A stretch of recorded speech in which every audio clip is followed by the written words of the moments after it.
Hello, my beautiful fragrance family. Dustin here, fragrance fan. Go ahead and do me a solid and click that like, comment, and subscribe. Don't forget to hit that bell notification. I'm just going to keep on bringing you guys these budget-friendly fragrance reviews. That 40-ish and $100 range. Most of these are way less than that, and a good number of these you can find at your local rack stores, just like the one I got today. It was a 4.2-ounce bottle for 20 bucks. I figured, why not roll the dice on this thing? I never heard of it before. Let you guys know if this thing is a sham or if it is worth picking up. Forgive me, I still got some of the red on my fingers, so bear with the spray painted fingers. We are going to talk about a fragrance and not my hands. This is Friday edition by El Ganso.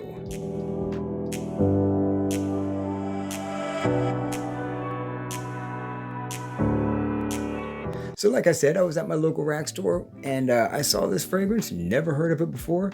Good price, big bottle. I figured, why not see what this thing is talking about. I've been spending some days with this thing trying to give you guys a full, accurate review on this fragrance. Honest opinion, 100%, as always. So, I looked at the notes in this thing, and you'll see some stuff in here that might lead you a little bit astray, right? Because you'll see stuff like bergamot, and that's not something that is, like, it's not like a forward thing. It's not something that you're going to pick right up and be like, hey, there's bergamot in this. It's just kind of in there elevating the fragrance just a little bit. There's things like anise, and that's something that is just giving an accent to some of the other notes that are in this fragrance, if you will. Anise can be like very like black licoricey. So what you're mainly going to get in this fragrance, and I'm going to tell you some stuff that I smell that aren't necessarily listed in the notes. Woody, lavender, spicy, creamy, almost oily and nutty. For some reason, I'm getting some kind of like almond or like the meat of a nut like that, and like a oily thing. And I think that might be coming from the combination of the sandalwood and the lavender and spices.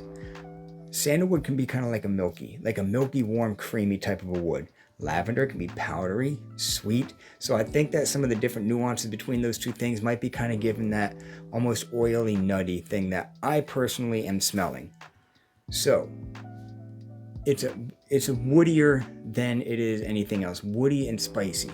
When it starts to dry down is when the wood really starts to come to life and the vanilla starts to peek its head out a little bit more.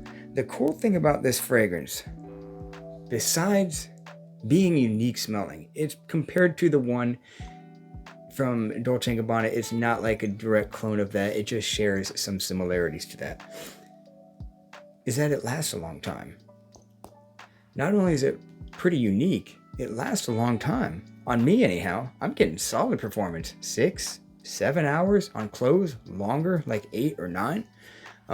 Like true projection and true performance, a solid 4 hours, maybe 5. I remember my first time wearing it and I was like, holy cow, this thing just keeps on like radiating off me, which is like, that's an awesome quality for a fragrance like this, especially one that I would deem more appropriate for the cooler days, not necessarily frigid temperatures, but I think like fall, warmer days of winter and the cooler days of summer. I think this one will shine the best. If you are into woody, spicy, powdery, kind of oily, creamy fragrances, warm, it's very warm and it's got a definite mature sexiness about it. Might want to pick this one up. The bottle might like confuse you and you might think it's cheap or whatever. The bottle doesn't feel cheap or necessarily look cheap. It's just strange. You know what I mean? It's just different. And so it smells kind of different than what the bottle looks like. If you look at like this bottle, you know, you can expect, you know, with these colors and stuff, it to be warm and spicy and creamy and vanilla and stuff, and those are.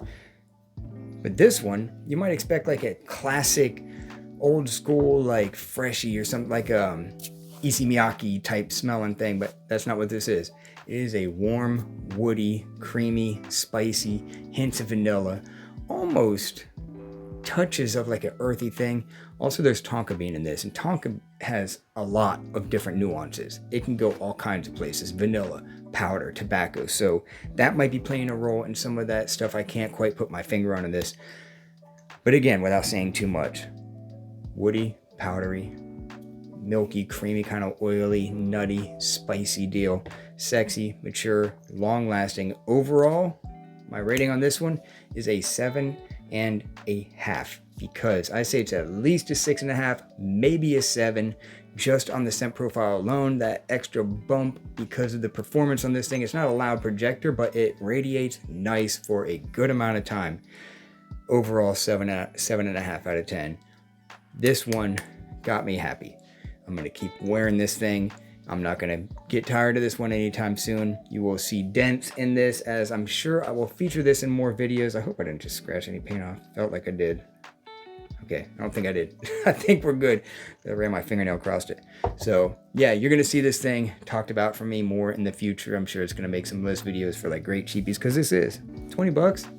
And you're not afraid of like kind of a mature fragrance that's not crowd pleasing, not real sweet. It's not real sweet. Some people might say it is or something. I'm not getting a whole lot of sweetness in there, just itty bitty hints of it. So 7.5 out of 10. My final thoughts on El Ganso's Friday edition. I'm gonna go for that train comes here and makes all kinds of noise. With that, I'm out. Y'all be blessed. Take care of yourself always, and until next time.